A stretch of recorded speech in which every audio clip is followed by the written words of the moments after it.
इससे पहले हम लोग जो वीडियो बनाए थे वो हिंदी का था और ये सिस्मेटिक ढंग से बना रहे हैं। आज हम लोग पढ़ेंगे बिकारी और ओबिकारी शब्द, है ना। वो बिकारी और ओबिकारी शब्द से आप क्या समझते हैं, उदाहरण एक वाक्य में दे। तो यहाँ ये क्वेश्चन रहेगा हिंदी में, बिकारी और ओबिकारी से आप क्या समझते हैं, एक वाक्य में हिंदी दे। तो इसको हम क्या करेंगे, तो इसको कैसे लिखेंगे, तो इसका आंसर कैसे देंगे। विकारी शब्द वे हैं जिनके रूप लिंग, वचन, कारक और पुरुष के अनुसार बदलता है। तो विकारी शब्द क्या है, तो लिंग के अनुसार बदलेगा, और वचन एक है कि अनेक है, लिंग जिसे स्त्री पुरुष होता है, कारक है ना, और पुरुष के अनुसार बदलता है। तो विकारी शब्द उसे कहते हैं जो लिंग, वचन, कारक और पुरुष के अनुसार अपना रूप बदलता है, उसे क्या कहेंगे, विकारी शब्द। विकारी शब्द कितने, संज्ञा कौन सा शब्द है, तो संज्ञा बदल जाता है, रूप लिंग के अनुसार बदल जाता है, वचन के अनुसार बदल जाता है, कारक के अनुसार बदल जाता है ना। तो संज्ञा हो गया, सर्वनाम हो गया, विशेषण हो गया, क्रिया हो गया। तो ये सब क्या है, तो संज्ञा सर्वनाम विकारी शब्द है। तो विकारी शब्द किसे कहते हैं, तो जो रूप लिंग अनुसार अपना रूप चेंज कर लेता है, यानी बदल लेता है, तो उसे क्या कहेंगे, विकारी शब्द कहेंगे। हम लोग अब ओविकारी शब्द, ओविकारी शब्द वह शब्द है जिनके रूप नहीं बदलता है। तो ओविकारी शब्द क्या है, जिनका रूप नहीं बदलता है उसे ओविकारी शब्द कहते हैं। वाक्य में उनका मूल रूप बना रहता है, ओविकारी शब्द का अवयव भी कहते हैं। तो इसको क्या कहते हैं, अवयव जिसका रूप नहीं बदलता है उसे क्या कहते हैं, ओविकारी शब्द। ओविकारी शब्द में क्या है, इसका रूप रंग नहीं बदलता, तो वो ओविकारी शब्द है।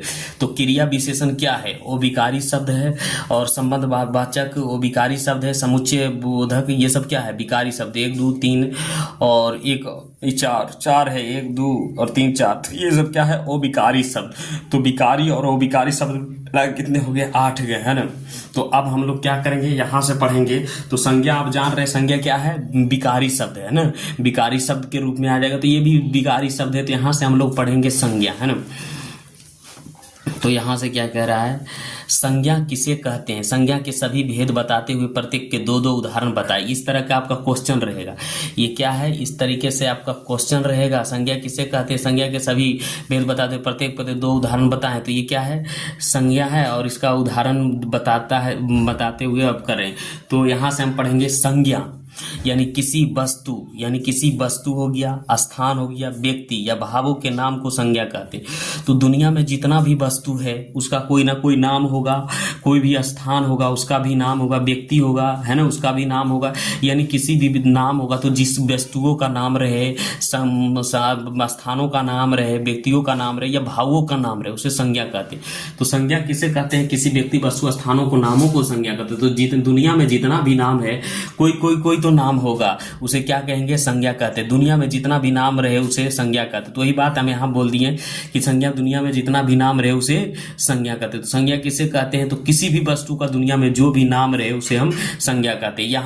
यहाँ भी अभी एक क्वेश्चन ऐसे था, किसी भी नाम को संज्ञा कहते हैं, और ऐसे दूसरा दुनिया में जितना भी नाम रहे उसे संज्ञा कहते हैं, किसी भी नाम को संज्ञा कहते हैं। जैसे हिमालय, श्याम, तो हिमालय क्या है, स्थान का नाम है, ये पर्वत का नाम है। श्याम क्या, व्यक्ति का नाम, घड़ी, चादर, पुस्तक, लाज, ठंडक इत्यादि। तो ये सब क्या है, ये सब संज्ञा है। तो दुनिया में एक बात ध्यान में रखिएगा, दुनिया में आप जितना चीज देख रहे हैं, चाहे भाववाचक हो, वो व्यक्तिवाचक हो, चाहे दुनिया में आप जो चीज भी देख रहे हैं वो क्या है, संज्ञा है। तो दुनिया में जितना भी नाम रहे उसे संज्ञा कहते हैं। तो संज्ञा समझ में आ गया। आप संज्ञा के भेद बताएंगे। तो पहला भेद है व्यक्तिवाचक संज्ञा। तो क्या रहा है, देखिए पहला भेद हम देख लेते हैं, व्यक्तिवाचक संज्ञा। इससे किसी एक व्यक्ति या पदार्थ का बोध होता है उसे व्यक्तिवाचक संज्ञा कहते हैं। श्री राम, मोहन, पटना, यादव। तो संज्ञा क्या है, कोई भी नाम होता है उसे संज्ञा कहते हैं, लेकिन दुनिया में जो केवल एक हो उसे क्या कहते हैं, व्यक्तिवाचक संज्ञा। जैसे मोहन, तो अकेला होगा, मोहन तो दुनिया में बहुत है लेकिन यहाँ अकेला का बोध हो रहा है। श्री राम, तो श्री राम एक है, पटना तो एक है, दिल्ली एक है। तो ये क्या है, ये सब क्या है, दुनिया में जो केवल एक हो, समझ रहे हैं ना। तो ये दुनिया में व्यक्तिवाचक, जिससे किसी एक व्यक्ति या वस्तु का बोध हो, दुनिया में किसी एक व्यक्ति या वस्तु का बोध हो, उसे क्या कहेंगे, व्यक्तिवाचक संज्ञा। क्या संज्ञा कहेंगे, तो उसमें बहुत सारा, पूरा दुनिया में जितना नाम है संज्ञा आ जाएगा। व्यक्तिवाचक में संज्ञा किसी केवल एक व्यक्ति का बोध होता है, ठीक है। जातिवाचक संज्ञा, दूसरा नंबर में जातिवाचक संज्ञा, है ना। यहाँ तक जातिवाचक संज्ञा, जिस शब्दों से पूरी जाति का बोध हो उसे जातिवाचक संज्ञा कहते हैं। जिस शब्दों से क्या हो, पूरी जाति का बोध हो, पूरी जाति का कहने का मतलब है पूरी जाति का बोध हो उसे जातिवाचक संज्ञा कहते हैं। जैसे मान लीजिए यहाँ व्यक्तिवाचक संज्ञा है ना, जातिवाचक संज्ञा है, और इन्हें व्यक्तिवाचक संज्ञा ने जाति, जैसे राम अलग चीज है, मोहन अलग चीज, सोहन, लेकिन सब कौन जाति का है, लड़का जाति का, है ना। सीता है, गीता है, रीता कौन सा जाति का, लड़की का है। पटना है, रांची है, दिल्ली है, सब कौन सी है, राजधानी है। तो क्या है, जिस शब्दों से पूरी जाति का बोध उसे क्या कहते, जातिवाचक संज्ञा कहते हैं। कोई दिक्कत नहीं है। तो जातिवाचक संज्ञा यहाँ तक में समझ में आ गया होगा। आगे बढ़ते हैं। उसके बाद यहाँ से समूहवाचक संज्ञा, जिस शब्दों से समूह का बोध, समूह अथवा समुदाय का बोध होता है उसे समूहवाचक संज्ञा कहते हैं, है ना। जिस शब्दों से समूह अथवा समुदाय का बोध होता है उसे समूहवाचक संज्ञा कहते हैं। जैसे वर्ग, तो समूहवाचक क्या, जिससे समूह का बोध हो, जिसमें एक व्यक्ति नहीं हो, जिसमें भीड़ लगा रहो, शब्द से पता चले कि इसमें बहुत सारा भीड़ है, समझ रहे हैं, जिसमें बहुत सारा भीड़ है, इसमें एक आदमी रह ही नहीं सकता। तो समूहवाचक संज्ञा किसे कहते हैं, जिस शब्दों से समूह अथवा समुदाय का बोध उसे समूहवाचक संज्ञा कहते हैं। जैसे वर्ग में एक आदमी रहेगा, नहीं रहेगा, बहुत सारा आदमी रहेगा। जैसे सेना में एक आदमी रहेगा, नहीं रहेगा, बहुत सारा आदमी रहेगा। सभा में एक आदमी रहेगा, नहीं रहेगा। गुच्छा इत्यादि, ये सब क्या है, सभा, वर्ग, ये सब क्या है, जिससे समूह का एकदम ढेर व्यक्ति का बोध हो उसे समूहवाचक संज्ञा कहते हैं ना। यहाँ तक कोई दिक्कत नहीं है। उसके बाद दर्भवाचक संज्ञा, है ना। दर्भवाचक संज्ञा, दर्भवाचक जिस शब्दों से किसी दर्भ या धातु का बोध होता है उसे दर्भवाचक संज्ञा कहते हैं। दर्भवाचक जिसे नाप या तौल सकते हैं लेकिन गिनना संभव नहीं हो उसे क्या कहते हैं, दर्भवाचक संज्ञा। जैसे दूध, सोना, चांदी, घी, पानी, पतल इत्यादि, ये सब क्या है, दर्भवाचक संज्ञा है। इसे आप नाप तौल सकते हैं लेकिन गिन नहीं सकते। जिस शब्दों से दर्भ मतलब होता है जिसको हम नाप तौल सकते हैं लेकिन गिन नहीं सकते, उसे क्या कहेंगे, दर्भवाचक संज्ञा कहते हैं। ठीक है। तो दर्भवाचक संज्ञा जिसे नाप या तौल सकते हैं सिर्फ गिन नहीं सकते उसे दर्भवाचक संज्ञा। जैसे दूध हो गया, सोना हो गया, चांदी हो गया, घी हो गया, पानी, पीतल इत्यादि, ये सब क्या है, दर्भवाचक संज्ञा। ठीक है। तो इसका जब आंसर बोलेगा तो जिस शब्दों से किसी दर्भ या धातु का बोध उसे दर्भवाचक संज्ञा कहते हैं। अब क्वेश्चन में इतना लिख सकते हैं। ठीक है।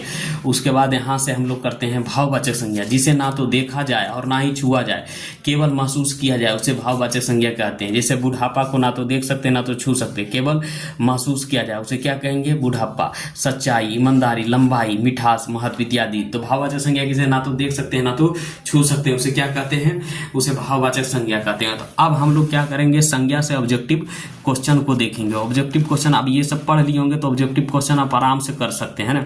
ऑब्जेक्टिव क्वेश्चन हम लोग बनाते हैं। ऑब्जेक्टिव क्वेश्चन और संज्ञा से इस तरीके से आपका ऑब्जेक्टिव रहेगा और सब्जेक्टिव उस तरीके से रहेगा। लेकिन सब्जेक्टिव पढ़ लीजिएगा तो ऑब्जेक्टिव सब्जेक्टिव दोनों। अब किताब में ज्यादा, अब एग्जाम में क्या आने लगा है, अब आने लगा है ऑब्जेक्टिव। तो हम लोग क्या करेंगे, अब ऑब्जेक्टिव बनाएंगे, है ना, खास करके 12th लेवल में, है ना। तो निम्नलिखित में से दर्भवाचक संज्ञा कौन है। दर्भवाचक संज्ञा बताए थे जिसे नापा या तौला नहीं जा सकता किंतु गिनना संभव है। तो यहाँ जाति है, नहीं है। घी है, क्या है, सेना, मित्रता, ये नहीं है। तो घी को क्या कर सकते हैं, हम नाप सकते हैं, तौल सकते हैं लेकिन गिन नहीं सकते। तो आंसर में क्या हो जाएगा, आंसर में हमारा बी हो जाएगा, ये राइट। ये सही नहीं, तीनों सही नहीं, ये गलत है। दर्भवाचक संज्ञा जिसे हम नाप सकते, तौल सकते लेकिन गिन नहीं सकते, इसे क्या कहेंगे, दर्भवाचक संज्ञा, है ना। तो इसमें कह रहा है यहाँ से ईमानदारी सर्वोत्तम नीति है। निम्नलिखित शब्दों में कौन सा शब्द संज्ञा है, तो ईमानदारी। तो ईमानदारी क्या है, ईमानदारी कौन सा संज्ञा है ना। ईमानदारी को ना तो देख सकते हैं ना तो छू सकते, केवल महसूस करेंगे। तो कौन सा संज्ञा हो जाएगा, भाववाचक। तो इसमें आपको ऑप्शन दे ले है, ए नंबर में दे ले व्यक्तिवाचक संज्ञा, बी नंबर में समूहवाचक संज्ञा, बी नंबर में जातिवाचक संज्ञा और सी नंबर में भाववाचक संज्ञा। तो इसमें चारों ऑप्शन में आपको कौन सा लग रहा है, ईमानदारी। तो जिसको ना तो देख सकते हैं ना तो छू सकते, क्या हो जाएगा, भाववाचक संज्ञा। तो इसमें क्वेश्चन क्या मारेंगे, इसमें सी, वहां आपको रंगने वाला रहेगा, हम इस तरीके से मानते। ठीक है।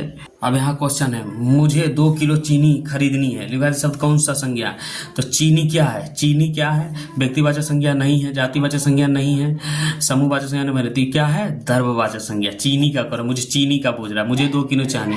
यहाँ तक हो गया। फिर हम लोग आगे बढ़ते हैं और आगे बनाते हैं।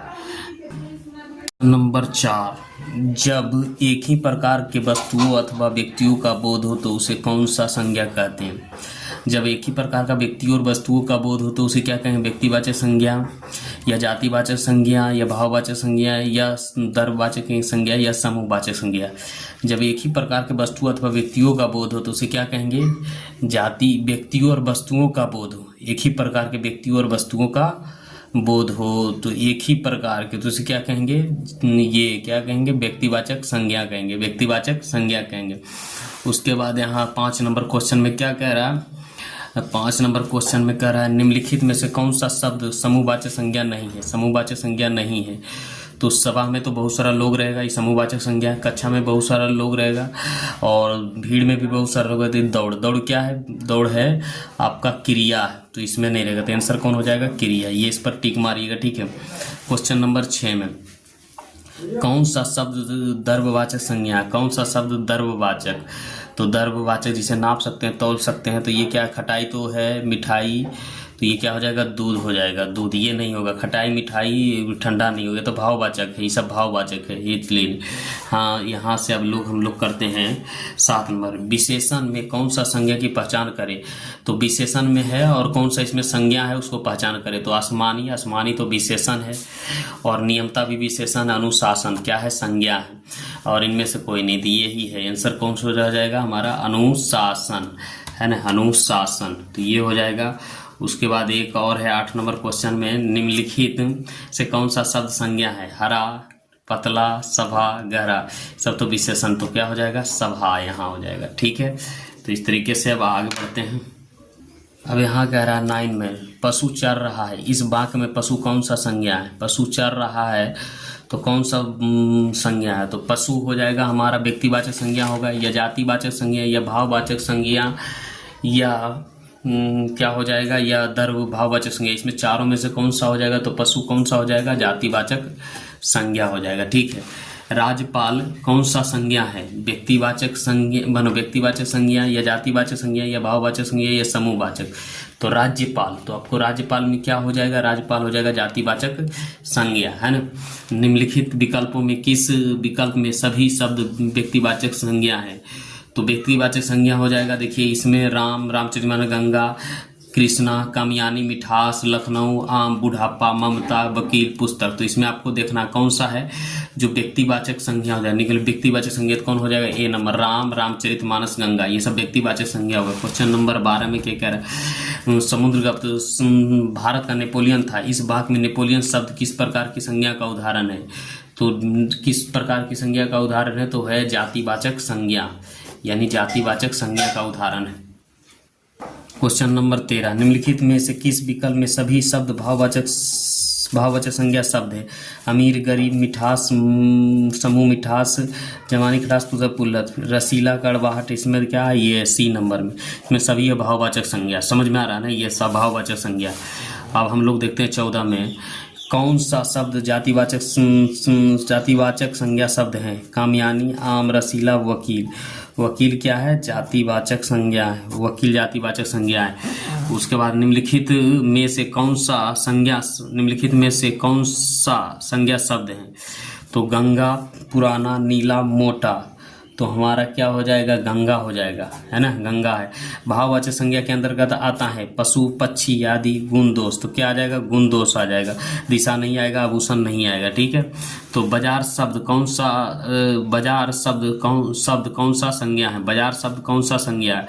तो कौन सा संज्ञा बाजार शब्द हो जाएगा? बाजार शब्द हो जाएगा आपका समूहवाचक संज्ञा। ये भाववाचक संज्ञा हो गया। यहाँ तक निम्नलिखित शब्दों में कौन सा शब्द संज्ञा है? तो क्रोध, क्रोध, क्रोधी, क्रोधी। तो संज्ञा कौन हो जाएगा? बी नंबर में।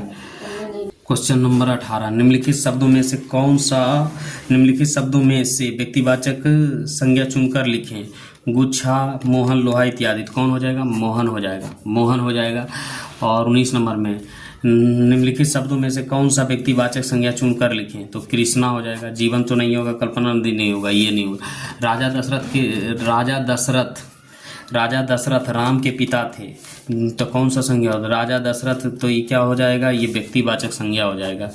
तो पिता थे, तो कौन सा व्यक्तिवाचक संज्ञा? निम्नलिखित में से भाववाचक संज्ञा कौन है? आस्तिक, आलसी, अच्छा, अमृत होगा। भाववाचक संज्ञा क्या हो जाएगा? अमृत। ग्रामीण का संज्ञा रूप क्या होगा? ग्रामीण का संज्ञा रूप क्या होगा? ग्राम होगा। क्या होगा? ये विशेषण है, ग्राम होगा। यमुना किस प्रकार की संज्ञा है? दर्ववाचक, समूहवाचक, जातिवाचक, व्यक्तिवाचक। यमुना किस प्रकार की संज्ञा है? तो व्यक्तिवाचक हो जाएगा। कक्षा शब्द की हिंदी व्याकरण के संज्ञा के भेदों के किस श्रेणी में आता है? कक्षा। तो कक्षा क्या है? समूहवाचक संज्ञा में आ जाएगा, समूहवाचक संज्ञा, यानी इसमें आ जाएगा डी में। समेती शब्द हिंदी व्याकरण के अनुसार किस श्रेणी में आता है? समेती, तो क्या आ जाएगा? समूहवाचक संज्ञा आ जाएगा। ये सब तो नहीं आएगा। 25 नंबर क्वेश्चन में निम्नलिखित में से क्या व्यक्तिवाचक संज्ञा नहीं है? तो कौवा क्या है? व्यक्तिवाचक संज्ञा नहीं है। ये बाकी बात व्यक्तिवाचक संज्ञा नहीं है। सूर्य का समूहवाचक संज्ञा क्या है? सूर्य हो जाएगा। यहाँ क्या हो जाएगा? सूर्य। तो इस तरीके से हमारा संज्ञा का पूरा चैप्टर खत्म हो गया। अब हम लोग पढ़ेंगे सर्वनाम।